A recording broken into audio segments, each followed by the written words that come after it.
So my moment of truth did not come all at once. In 2010, I had the chance to be considered for promotion from my job as Director of Policy Planning at the U.S. State Department.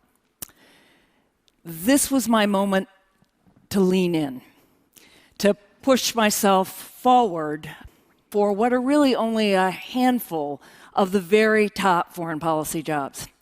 And I had just finished a big 18-month project for Secretary Clinton successfully, and I knew I could handle a bigger job. The woman I thought I was would have said yes.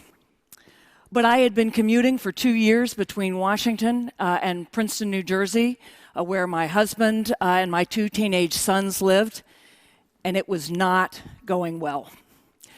I tried on the idea of eking out another 2 years in Washington, or maybe uprooting my sons from their school and my husband from his work and asking them to join me. But deep down, I knew that the right decision was to go home, even if I didn't fully recognize the woman who was making that choice. That was a decision based on love and responsibility. I couldn't keep watching my oldest son make bad choices without being able to be there for him when and if he needed me. But the real change came more gradually. Over the next year, while my family was righting itself, I started to realize that even if I could go back into government, I didn't want to. I didn't want to miss the last 5 years that my sons were at home. I finally allowed myself to accept what was really most important to me, not what I was conditioned to want, or maybe what I conditioned myself to want. And that decision led to a reassessment of the feminist narrative that I grew up with and have always championed. I am still completely committed to the cause of male-female equality. But let's think about what that equality really means and how best to achieve it. I always accepted the idea that the most respected and powerful people in our society are men at the top of their careers, so that the measure of male-female equality ought to be how many women are in those positions. Prime ministers, presidents, CEOs, directors, managers, Nobel laureates, leaders. I still think we should do everything we possibly can to achieve that goal. But that's only half of real equality. And I now think we're never going to get there unless we recognize the other half. I suggest that real equality, full equality, does not just mean valuing women on male terms. It means creating a much wider range of equally respected choices for women and for men. And to get there, we have to change our workplaces, our policies, and our culture. In the workplace, real equality means valuing family just as much as work, and understanding that the two reinforce each other. As a leader and as a manager, I have always acted on the mantra, if family comes first, work does not come second. Life comes together. If you work for me and you have a family issue, I expect you to attend to it. And I'm confident, and my confidence has always been borne out, that the work will get done, and done better. Workers who have a reason to get home to care for their children or family members are more focused, more efficient, more results-focused. And breadwinners who are also caregivers have a much wider range of experiences and contacts. Think about a lawyer who spends part of his time at school events for his kids talking to other parents. He's much more likely to bring in new clients for his firm than a lawyer who never leaves his office. And caregiving itself develops patience, a lot of patience, and empathy, creativity, resilience, adaptability. Those are all attributes that are ever more important in a high-speed, horizontal, networked global economy. The best companies actually know this. The companies that win awards for workplace flexibility in the United States include some of our most successful corporations. And a 2008 national study on the changing workforce showed that employees in flexible and effective workplaces are more engaged with their work, they're more satisfied and more loyal, they have lower levels of stress and higher levels of mental health. And a 2012 study of employers showed that deep flexible practices actually lowered operating costs and increased adaptability in a global service economy. So you may think that the privileging of work over family is only an American problem. Sadly, though, the obsession with work is no longer a uniquely American disease. 20 years ago, when my family first started going to Italy, we used to luxuriate in the culture of siesta. Siesta is not just about avoiding the heat of the day, it's actually just as much about embracing the warmth of a family lunch. Now when we go, fewer and fewer businesses close for siesta, reflecting the advance of global corporations and 24-hour competition.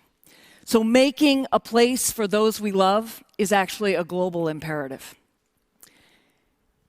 In policy terms, real equality means recognizing that the work that women have traditionally done is just as important as the work that men have traditionally done, no matter who does it.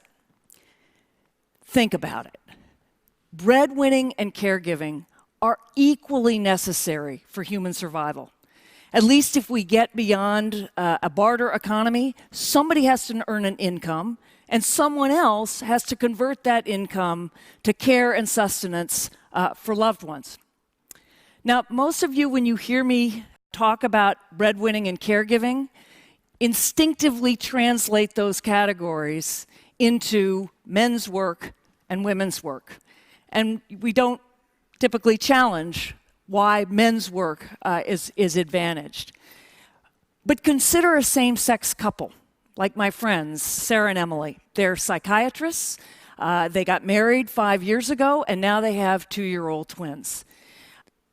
They love being mothers, but they also love their work, and they're really good at what they do. So how are they going to divide up breadwinning and caregiving responsibilities? Should one of them stop working or reduce hours to be home? Or should they both change their practices so that they can have much more flexible schedules? And what criteria should they use to make that decision? Is it who makes the most money? Or who is most committed to her career? Or who has the most flexible boss? The same-sex perspective helps us see that juggling work and family are not women's problems. They're family problems. And Sarah and Emily are the lucky ones because they have a choice about how much they want to work. Millions of men and women have to be both breadwinners and caregivers just to earn the income they need. And many of those workers are scrambling. They're patching together care arrangements that are inadequate and often actually unsafe. If breadwinning and caregiving are really equal, then why shouldn't a government invest as much in an infrastructure of care as the foundation of a healthy society as it invests in physical infrastructure as the backbone of a successful economy? The governments that get it, no surprises here, the governments that get it are Norway, Sweden, Denmark, the Netherlands provide universal child care, support for caregivers at home, school and early childhood education, protections for pregnant women, and care for the elderly and the disabled. Those governments invest in that infrastructure the same way they invest in roads and bridges and tunnels and trains. Those societies also show you that breadwinning and caregiving reinforce each other. They routinely rank among the top 15 countries of the most globally competitive economies. But at the same time, they rank very high on the OECD Better Life Index. In fact, they rank higher than other governments, like my own, the US or Switzerland, that have higher average levels of income, but lower rankings on work-life balance. So, changing our workplaces and building infrastructures of care would make a big difference. But we're not going to get equally valued choices unless we change our culture. And the kind of cultural change required means re-socializing men. Increasingly in developed countries, women are socialized to believe that our place is no longer only in the home. But men are actually still where they always were. Men are still socialized to believe that they have to be breadwinners, that to derive their self-worth from how high they can climb over other men on a career ladder. The feminist revolution still has a long way to go. It's certainly not complete. But 60 years after The Feminine Mystique was published, many women actually have more choices than men do. We can decide to be a breadwinner, a caregiver, or any combination of the two. When a man, on the other hand, decides to be a caregiver, he puts his manhood on the line. His friends may praise his decision, but underneath, they're scratching their heads. Isn't the measure of a man his willingness to compete with other men for power and prestige? And as many women hold that view as men do, we know that lots of women still judge the attractiveness of a man based in large part on how successful he is in his career. A woman can drop out of the workforce and still be an attractive partner. For a man, that's a risky proposition. So as parents and partners, we should be socializing our sons and our husbands to be whatever they want to be, either caregivers or breadwinners. We should be socializing them to make caregiving cool for guys. I can almost hear lots of you thinking, no way. But in fact, the change is actually already happening. At least in the United States, lots of men take pride in cooking and frankly obsess over stoves. They are in the birthing rooms. They take paternity leave when they can. They can walk a baby or soothe a toddler just as well as their wives can. And they are increasingly doing much more of the housework. Indeed, there are male college students now who are starting to say, I want to be a stay-at-home dad. That was completely unthinkable 50 or even 30 years ago. And in Norway, where men have an automatic 3 months paternity leave, but they lose it if they decide not to take it, a high government official told me that companies are starting to look at prospective male employees and raise an eyebrow if they didn't, in fact, take their leave when they had kids. That means that it's starting to seem like a character defect not to want to be a fully engaged father. So, I was raised to believe that championing women's rights meant doing everything we could to get women to the top. And I still hope that I live long enough to see men and women equally represented at all levels of the workforce. But I've come to believe that we have to value family every bit as much as we value work, and that we should entertain the idea that doing right by those we love will make all of us better at everything we do. 30 years ago, Carol Gilligan, wonderful psychologist, studied adolescent girls and identified an ethic of care, an element of human nature every bit as important as the ethic of justice. It turns out that you don't care is just as much a part of who we are as that's not fair. Bill Gates agrees. He argues that the two great forces of human nature are self-interest and caring for others. Let's bring them both together. Let's make the feminist revolution a humanist revolution. As whole human beings, we will be better caregivers and breadwinners.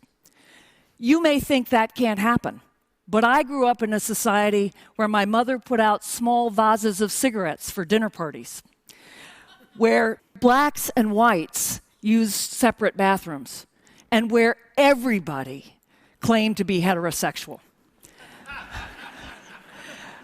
Today, not so much.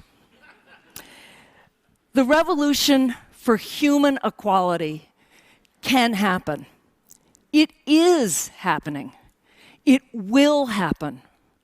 How far and how fast is up to us. Thank you.